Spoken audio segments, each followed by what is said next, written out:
The battlefield of the late 18th century was not merely a place of violence.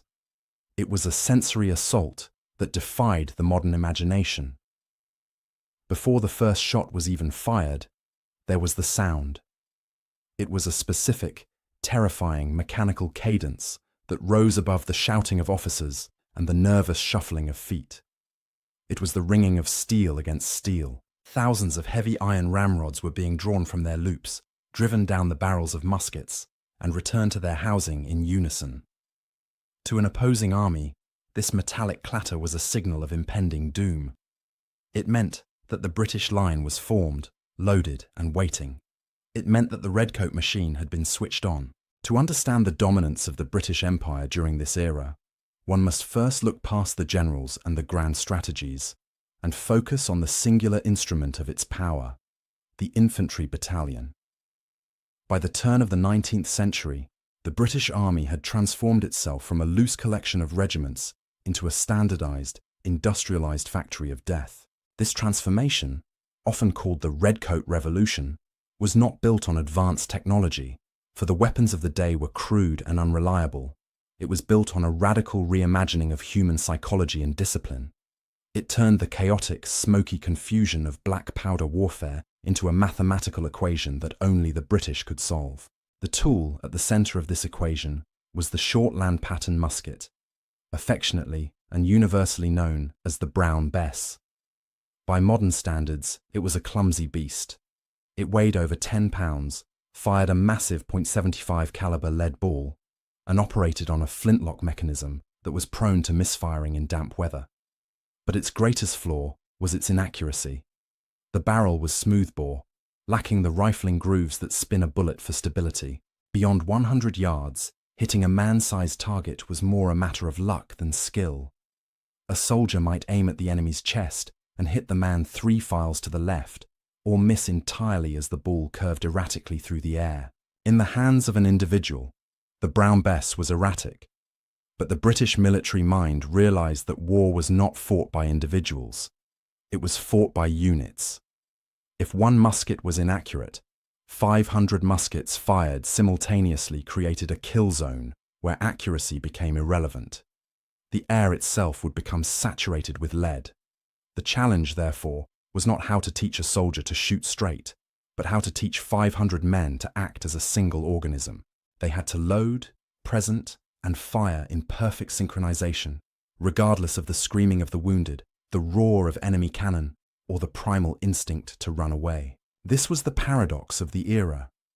The British soldier was often recruited from the lowest rungs of society, the desperate, the criminal, or the destitute.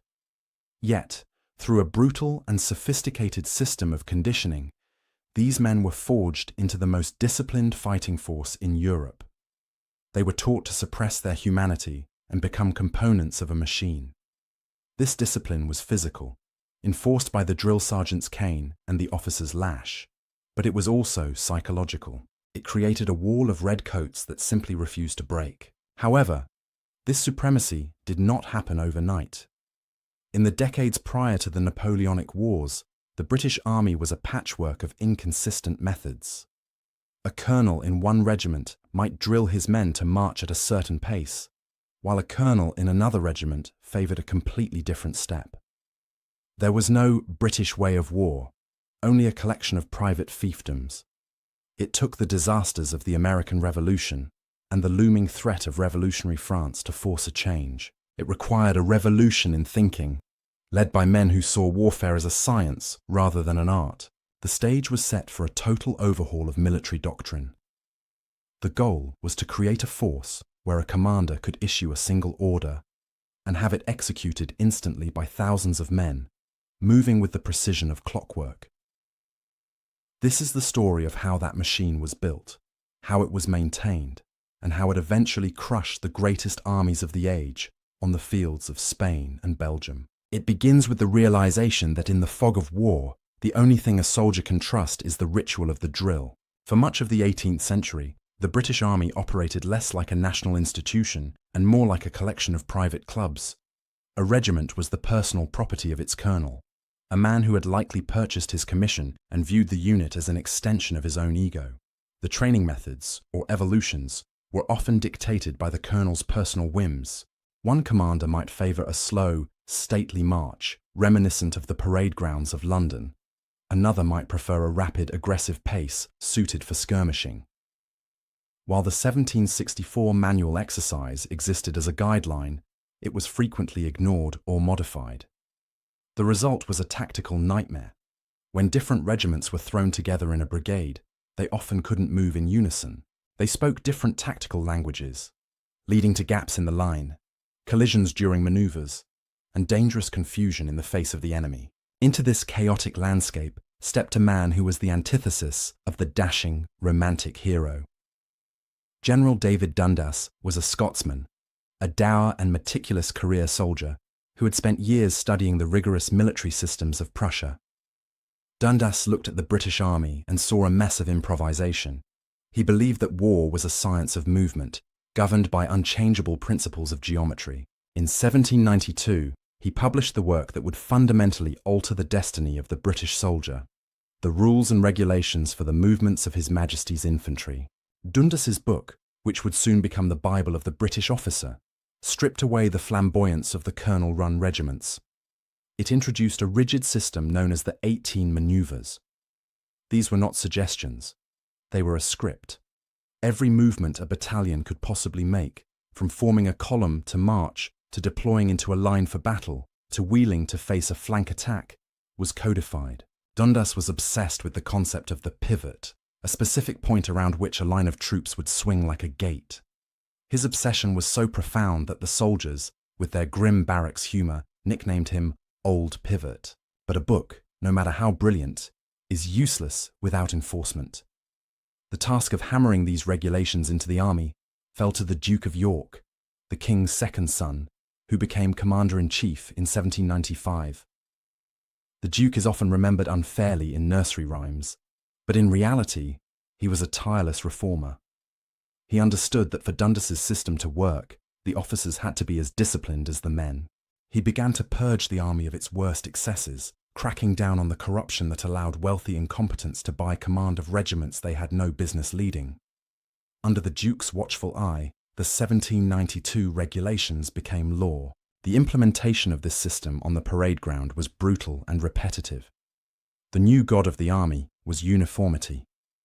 To ensure that every soldier took a step of exactly the same length, the non-commissioned officers were issued a new tool, the pace stick. This device, looking like a large pair of wooden compasses, was twirled along the ground by the drill sergeant to measure the precise distance of every stride. 30 inches, not 29, not 31, 30 inches. Day after day, month after month, the soldiers marched until the rhythm was burned into their muscle memory. The goal was to erase the individual. A battalion of 800 men had to move as a single block. If they were ordered to wheel right, the men on the inner flank had to take short, choppy steps, marking time, while the men on the outer flank had to stride out purposefully, all to keep the line perfectly straight as it turned. This was not merely for show. In battle, a straight line meant that every musket could fire without obstruction. A curved or broken line meant that men would be masking each other's fire, or worse, shooting their own comrades in the back. By the early 1800s, the reforms of Dundas and the Duke of York had taken root. The British Army had been homogenised. A regiment from the Highlands of Scotland could now be placed alongside a regiment from the slums of London, and they would respond to the same drum beats and the same verbal commands with identical precision. They had become interchangeable parts in a grand, lethal machine. But the true test of this machine was not how well it could march, but how well it could kill. The drill square was about to give way to the firing range, where the science of the volley would be perfected. If the marching drill was the skeleton of the British Army, the musket drill was its nervous system. The prevailing wisdom of continental Europe, particularly among the French commanders, favoured the shock of the column, a massive, deep formation designed to punch through enemy lines by sheer weight of numbers. Against this sledgehammer approach, the British deployed a razor blade, the two-deep line. While most nations arrayed their infantry in 3 ranks, To provide a sense of security and density, British commanders, most notably the future Duke of Wellington, trusted their men enough to thin the line. By stretching a battalion of 500 men into just 2 ranks, they maximised the frontage. Every single musket could be brought to bear. There were no wasted men in the rear, waiting for a comrade to fall before they could shoot. This formation, later immortalised as the Thin Red Line, relied entirely on volume of fire to survive. A British battalion in the field, often reduced by sickness and campaigning to around 500 or 600 effectives, acted as a singular battery. The standard they were held to was exacting. A trained redcoat was expected to fire 3 rounds per minute with ball ammunition. By contrast, the conscript armies of the continent, often poorly drilled and terrified, struggled to manage 2. It was a simple, brutal calculus. In a firefight lasting 10 minutes, a British line of 500 men would unleash 5,000 more bullets than an equivalent French force. That statistical advantage was usually the difference between victory and defeat. Achieving this rate of fire required a sequence of movements so ingrained that a soldier could perform them in his sleep or in the blinding terror of combat. The process began with the command to handle the cartridge. The soldier would reach into his leather pouch and withdraw a paper tube containing pre-measured gunpowder and a heavy lead ball. He would bring it to his mouth and bite off the end, a requirement that meant men with poor opposing teeth were often rejected from service.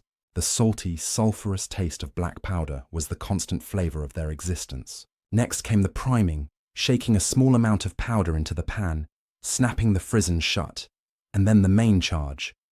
The rest of the powder and the ball were poured down the barrel. Then came the ramrod. The soldier had to draw the steel rod, drive the charge home with force, and, crucially, return the rod to its loops. In the heat of battle, panicked men often forgot to remove the ramrod, firing the metal spike toward the enemy and leaving themselves with a useless weapon.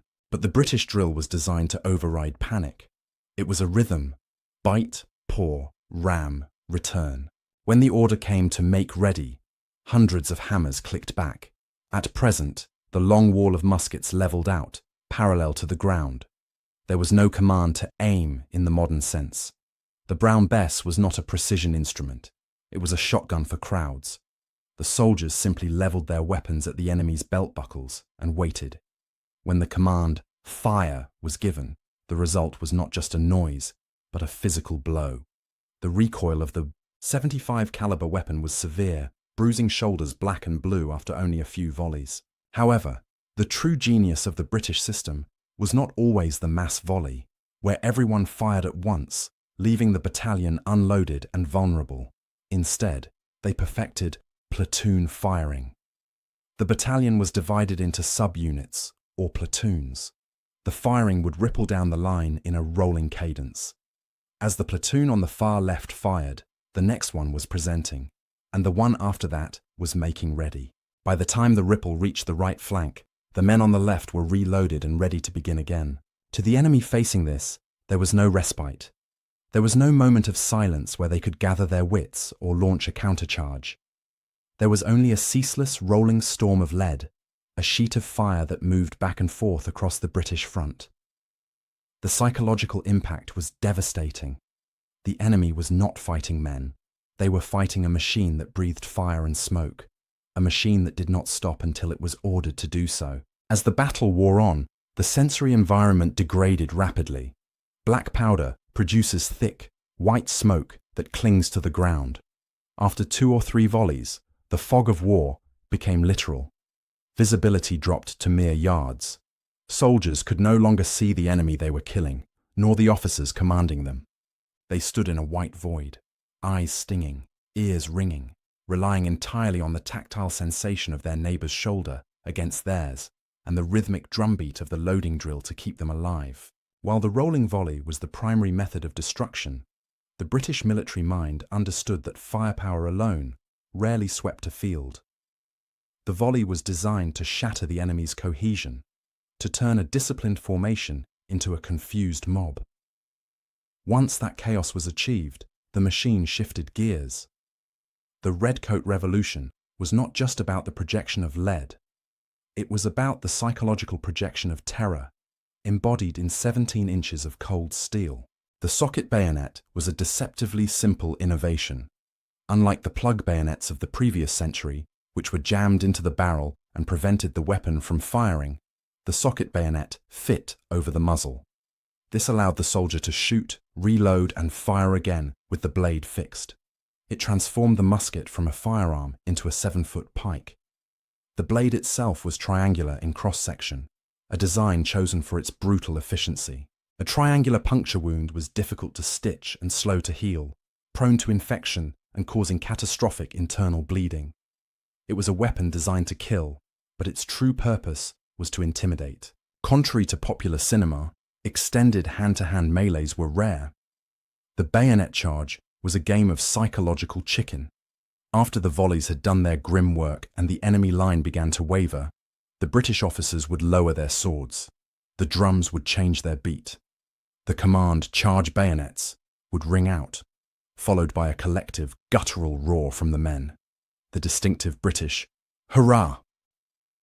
The sight of 1,000 men emerging from the smoke, moving at a trot with levelled steel, was usually enough to break the nerve of an already shaken opponent. Most enemy units would turn and run before the two lines ever collided. The Redcoats captured positions not by stabbing, but by convincing the enemy that staying meant certain death. But the true test of the British system's discipline came not when they were attacking, but when they were being hunted. The battlefield was the domain of the cavalry, and to an infantryman, the heavy cavalryman on a charging horse was a nightmare made flesh. A galloping horse is a heavy projectile, and a saber-wielding rider has the height and speed advantage. Against scattered infantry, cavalry was a slaughtering force. To survive, the Redcoats had to rely on geometry. They had to form the square. This maneuver was the ultimate examination of Dundas's drill manual. In the midst of battle, often while under cannon fire, a battalion in line had to fold in on itself to form a hollow box, 4 ranks deep. The front ranks would kneel, bracing the butts of their muskets against the ground, sloping their bayonets outward to create a hedge of steel points that no horse would voluntarily charge into. The rear ranks stood standing, ready to fire over the heads of their kneeling comrades. The discipline required to execute this was immense. Men had to ignore the terrifying thunder of hooves shaking the ground beneath their feet. They had to suppress the urge to run, which would be fatal as cavalry feasted on runners. Inside the square, the officers and drummers were protected, but the men on the perimeter were exposed to the world. They had to stand like statues. A single man flinching, a single gap opening in the wall of bayonets allowed the horses to penetrate, and the square would be cut to pieces from the inside out. Yet, time and again, the British square held. It became a fortress of red brick on the green fields of Europe. The soldiers were trained to hold their fire until the last possible second, often until they could see the whites of the horses' eyes. Firing too early meant empty muskets when the horses arrived. Firing at the right moment created a rampart of dead animals and fallen riders that blocked the path of those behind. This defensive mastery turned the infantry battalion into an island of invulnerability. It allowed the British to operate in open country, defying the traditional superiority of the cavalry. The soldier knew that as long as he stood his ground, kept his spacing, and trusted the man to his left and right, the beast could not touch him. The machine was not just a weapon, it was a shield. While General Dundas and the Duke of York were perfecting the rigid geometry of the line, a different kind of revolution was brewing on the cliffs of Kent. The Redcoat machine was devastating in a pitched battle on open ground, but the nature of war was changing. The French revolutionary armies, lacking the discipline for rigid lines, had unleashed swarms of skirmishers, tirailleurs, who fought in loose order. These men used cover, fired independently, and targeted officers and sergeants, picking apart the rigid British lines from a distance before the main columns even arrived.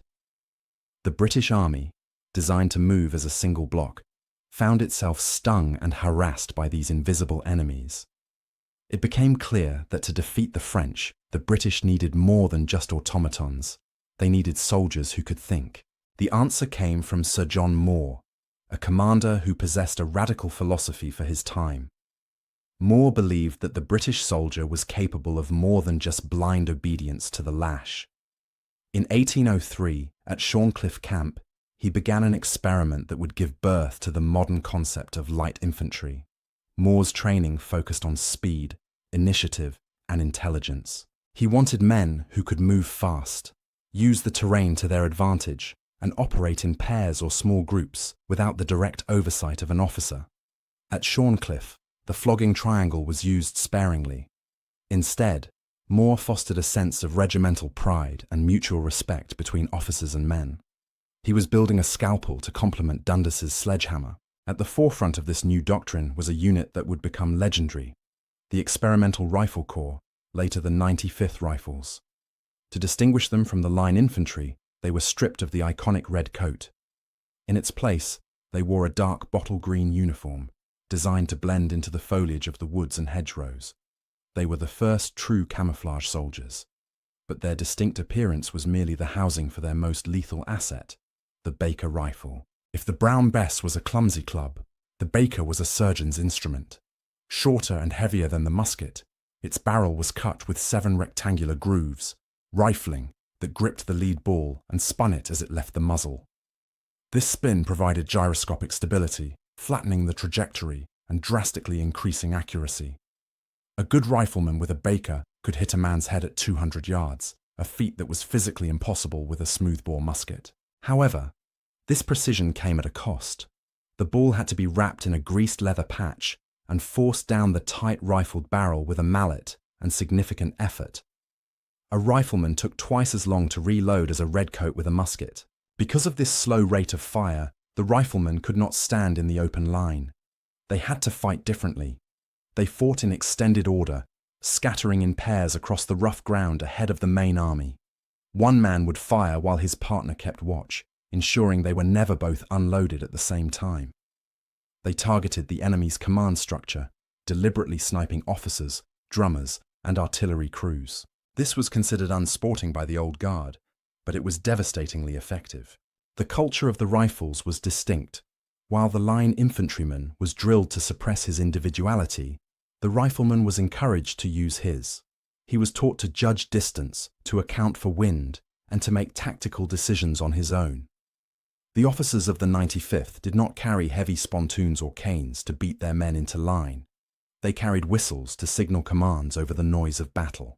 They often dined with their men and led from the front, not as aristocratic overseers, but as fellow professionals. The combination of Moore's light infantry doctrine and the precision of the Baker rifle gave the British Army a unique flexibility. As the Peninsular War loomed, the French would find that before they could ever reach the thin red line, they had to pass through a deadly screen of green jackets. These skirmishers would bleed the French columns white, disrupting their momentum and killing their leaders, ensuring that by the time the main heavy infantry clash occurred, the enemy was already half defeated. The machine had acquired a brain. The theories of Dundas, the discipline of the Duke of York, and the innovation of Moore were merely academic concepts until they were dragged into the dust and heat of the Iberian Peninsula. It was here, in the rocky hills of Portugal and the sun-baked plains of Spain, that the Redcoat Revolution would face its ultimate trial.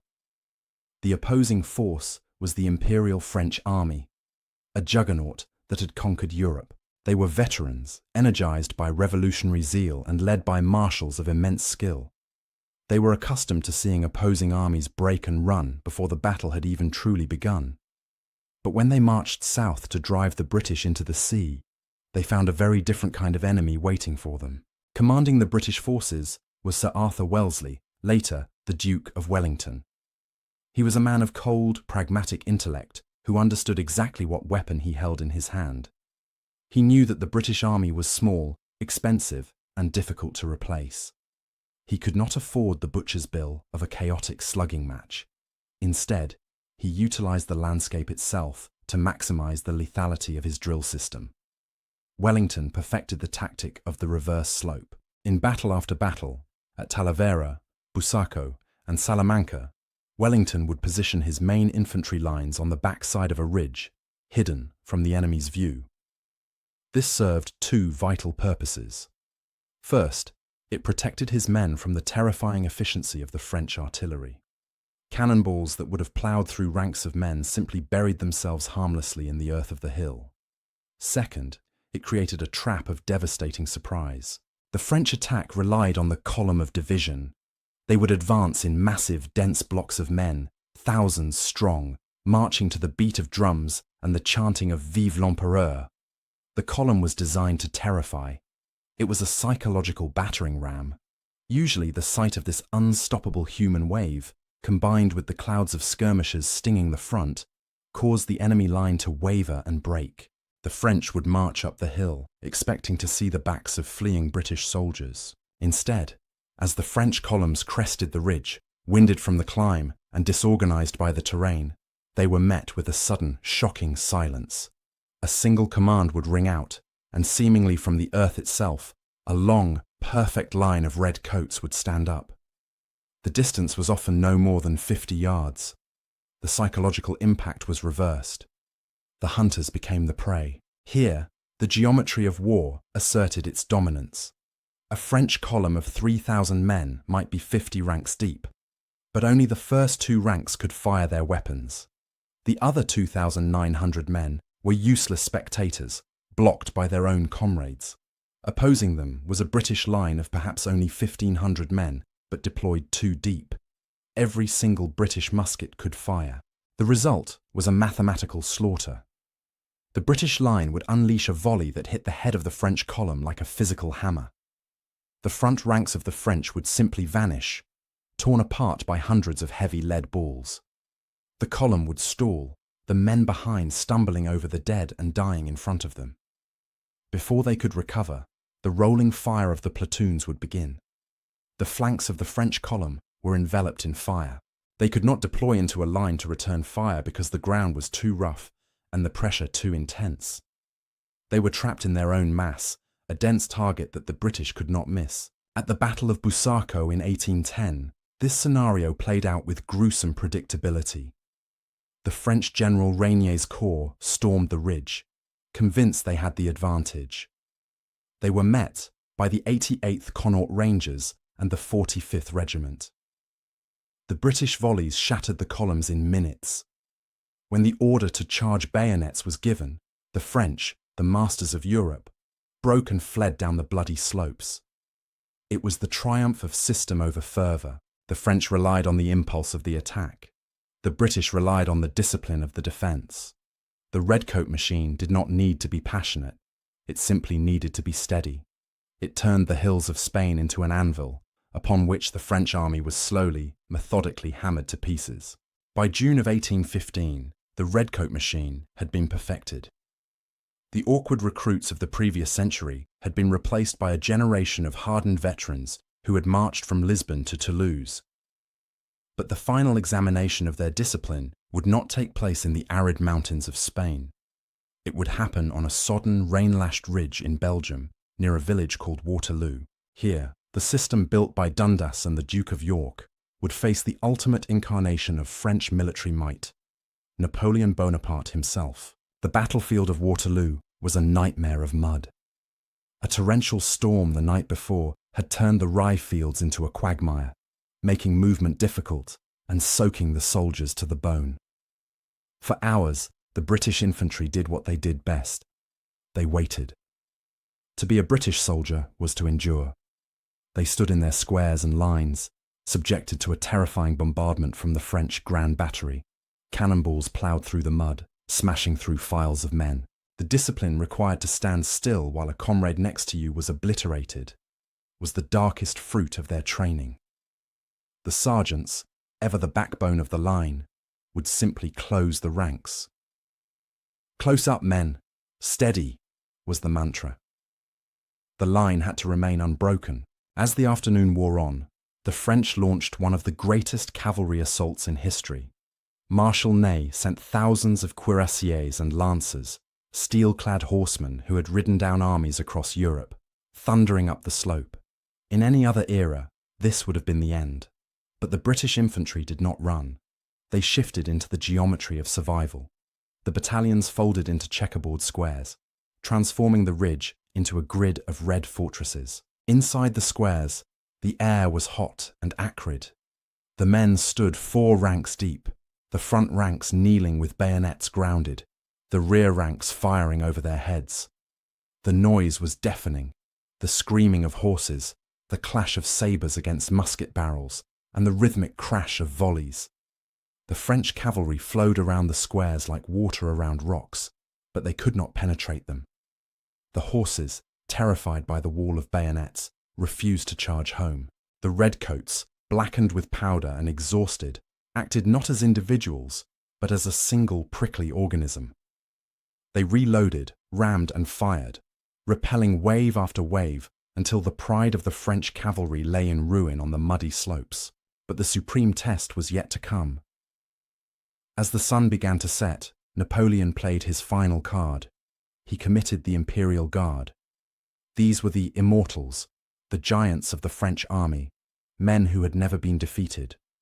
They marched up the ridge in 2 massive columns, stepping over the bodies of their fallen comrades, the drums beating the pas de charge.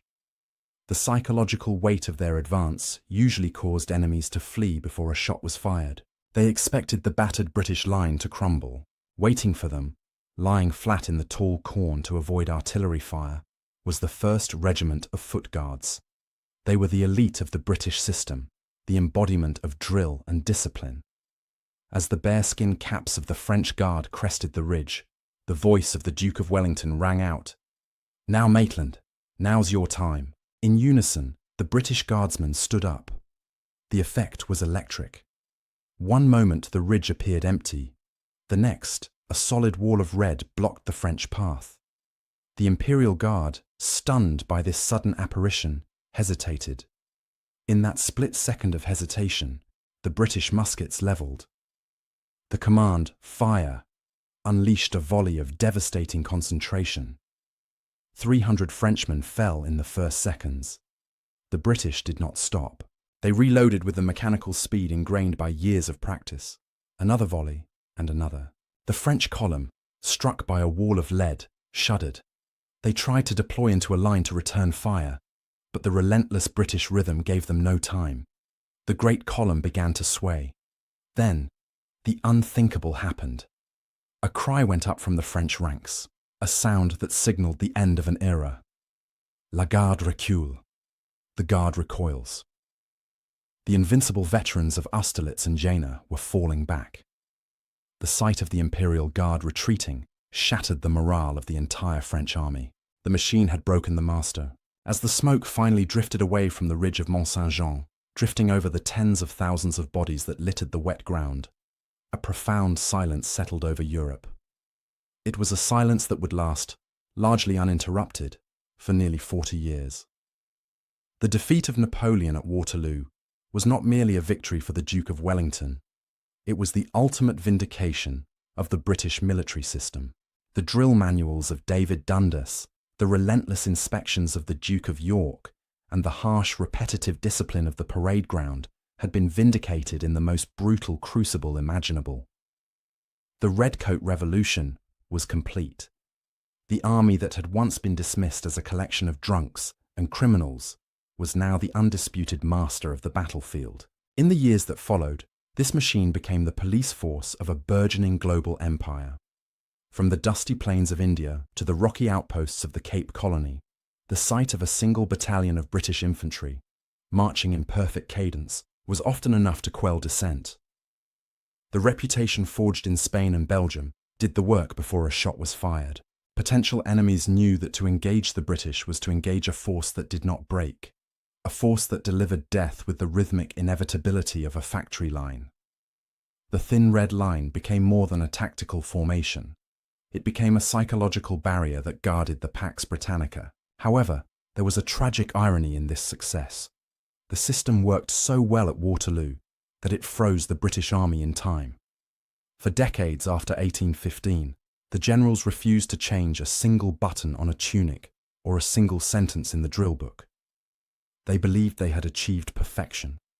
The Brown Bess musket, already obsolete by the time of Waterloo, remained the standard issue weapon until the late 1830s. The rigid lines and squares, designed to fight the French columns, were dogmatically applied to every conflict, regardless of the terrain or the enemy. The British Army became a prisoner of its own glory, sleeping under the long shadow of the Duke of Wellington until the rude awakening of the Crimean War revealed that technology was finally outpacing the drill sergeant. But looking back at the Redcoat era, one must look past the stagnation that followed and marvel at the achievement itself. In an age of crude weaponry, where the mechanisms of war were unreliable and chaotic, the British turned the soldier himself into the precision instrument. They took the chaos of black powder warfare, the blinding smoke, the deafening noise, the terrifying lethality, and imposed upon it a strict geometric order. They realized that while they could not control the bullet once it left the barrel, they could control the man who fired it. The true hero of this story was not the general on the horse, peering through his telescope. It was the private soldier. It was the man recruited from the alehouses and the jails, the man Wellington infamously called the scum of the earth. It was this man who was stripped of his individuality, beaten into shape by the pace stick, and drilled until he was an automaton. Yet, it was this same man who stood in the square at Waterloo, watching the cuirassiers charge, and decided not to run. It was the common soldier who internalized the discipline until it became a form of courage. The Redcoat Revolution was not a revolution of technology, but of the mind. It transformed the grim business of killing into a collective effort, a terrifying display of unity and resolve. It proved that a group of men, bound together by a shared code of movement and a shared rhythm of action, could withstand anything the world threw at them. The echoes of their drums have long since faded, and the flash of their red coats has vanished from the hills of Europe, but the legacy of their discipline remains. They were the machine that built an empire, one volley at a time. Thank you for listening to our story. If you found this history as fascinating as we did, please like this video and subscribe to British War History for more. We read all of your comments, so be sure to leave your thoughts below. We'll see you in the next video.